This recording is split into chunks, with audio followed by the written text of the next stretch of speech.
Toliau pasakoju apie Nycių kaimo gyventojo Tuko Nykštuko ir miestietės Davatkos Vidos draugystę. Nycietis Tukas stengiasi laikytis vyriškai ir neverkti, bet vis tiek pačios ašaros savaime nevaldomai tuoj ir ima lietis iš akių, kaskart vos tik jis prisimena, kaip niekingai su juo pasielgė miestietė draugė Vida Pribeldaitė. Tuką Vida labai skaudžiai išdavė, visai jam sudaužė širdį, be gailesčio. Tukas dar suprastų tai, jei jį Vida būtų palikusi dėl kokio kito vyro, o dabar viskas įvyko tik dėl religijos ir didelio Vidos išdidumo. Ir dar taip greitai, neapgalvotai, neprotingai, nesąžiningai. O juk buvo Tukas tiek daug gražaus tikėjęsis iš buvimo kartu, su Vida tiek daug bendrų planų kurta, o dabar viso to jau ir nebeliko. Tad dar kitą vieną dieną vyras netikėtai sugalvojo išeiti, kad reikėtų jam dar bent nors vieną kartą tuščiai ar netuščiai vis tiek vėl pabandyti sugrąžinti Davatką Vidą į sveiką protą ir pagaliau pasikalbėti asmeniškai su jos tėvais. Taigi, Tukas šįsyk susirado miestiečių Pribeldų šeimos telefono numerį ir jiems paskambino. Atsiliepusiai Vidos mamai Veronikai iškart papasakojo apie Vidos pasakytas nesąmones, bet pažado perkalbėti ją Tukas iš miestietės moters visai neišgirdo. Ta pasakė šitaip: Vida jau yra suaugusi moteris, pati už save atsako, niekas jos neįtakoja, ji pati pasirinko tokį gyvenimo kelią ir niekas neprivers jos pasikeisti. Susidaro dabar toks įspūdis, kad tėvai Pribeldai net ir vos nedidžiuojasi tuo, kad jų dukra Vida ketino eiti į vienuolyną, bet pažinti su Tuku sugriovė Vidai tokius jos turėtus planus.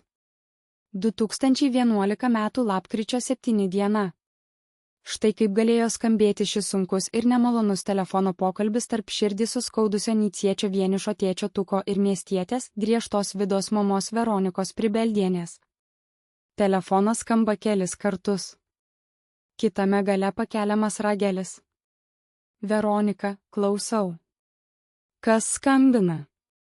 Tukas, stengiasi kalbėti tvirtai, bet balsas šiek tiek dreba. Laba diena. Čia Tukas Nykštukas iš Nycių kaimo. Čia tas, kur jums galėjo būti beveik būsimas žentas. Ar čia Veronika Pribeldienė? Vidos mama? Veronika, balsas iškart atšala. Taip, aš. Ko norėjote? Tukas giliai įkvepia, tramdydamas ašaras, ponė Veronika, aš skambinu būtent dėl Vidos. Mes juk taip ilgokai gražiai draugavome, net buvome tapę sužadėtiniais, tiek daug planavome, tiek gražaus tikėjomės. O ji mane paliko. Sudaužė širdį be jokio gailesčio. Ir žinote dėl ko? Ne dėl kito vyro, o dėl savo to išdidumo ir religijos. Ji man prikalbėjo tokių nesąmonių, kad sveikų protų nesuvokiama. Greitai, neapgalvotai viską sugriovė. Prašau jūsų, pakalbėkite su ja, sugrąžinkite ją į sveiką protą. Manau, kad jūs kaip jos mama, dar visgi galite daryti jai šiokią tokią įtaką. Pamąstykite. Veronika, atšauna griežtai ir pakeltų tonų, klausykite, Tukai. Nu, ir apie kokią čia dar įtaką jūs čia man tuščiai šnekate? Na, ir kas iš to, kad jūs jį paliko? Daugiau gal pasaulyje visai nebėra jokių kitų moterų, ji yra paskutinė jų sąraše, ar kaip? Vida jau yra suaugusi moteris, pati už save atsako, niekas jos neįtakoja, ji pati pasirinko tokį gyvenimo kelią ir niekas neprivers jos pasikeisti. Tukas nesusivaldo balse išgirsti nuoskaudą, bet ar jūs suprantate, kad tai nesąžininga? Nematote to, kad iš savo pusės jūsų dukra pasirinko tik kitą apgaudinėti? Mes juk kūrėme bendrą ateitį. Kaip galima viską išmesti į purviną balą dėl aklų principų? Veronika, išdidžiai su pasipūtimu balsu, nesąžininga? Vida turėjo aukštų, šventų tikslų.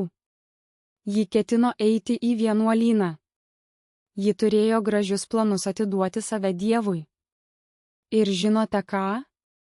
Būtent pažinti su jumis Tukai sugriovė Vidai visus tokius jos turėtus planus.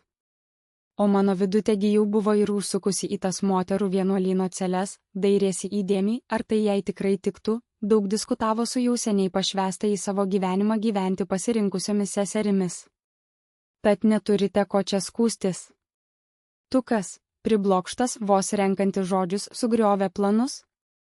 Tai jūs dar ir didžiuojatės tuo, kad ji pasirinko vienatvę vietoj tikro gyvenimo, kad ji viso labo tik vedžiojo mane visą laiką už nosies, o nerealiai mylėjo.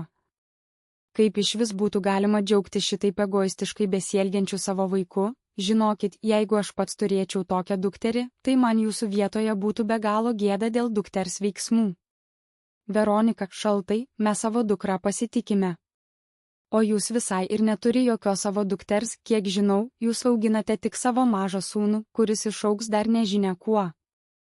Ypač kai dar tokią savo mamelę iš Kėžių kaimo buvo turėjęs, kuriai viskas gyvenime buvo leidžiama, jokių moralinių stabdžių niekada nebuvo. Vida man pasakojo apie tai. Tad geriau išvis patylėkit apie kokią nors neva gėdą. O kalbėkite, ponaiti, jūs man ką tik norite ir kiek norite. Neįtikinsite. O man su vyru būtų buvusi net ir savotiška garbė, jei mūsų dukra Vida stotų į vienuolyną.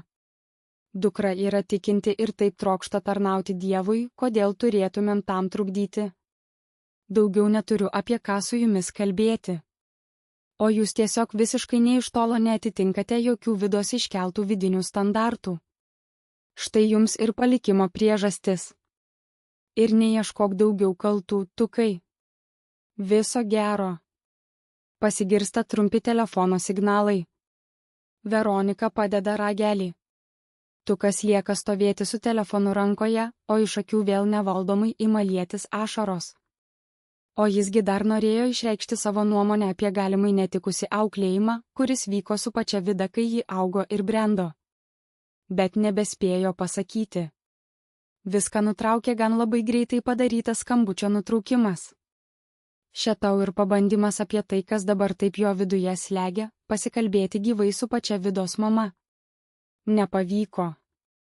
Naudos iš to telefoninio pokalbio jam buvo visiškas nulis. Ne, daugiau Tukas tai Davatkos motinai tai tikrai nebeskambins.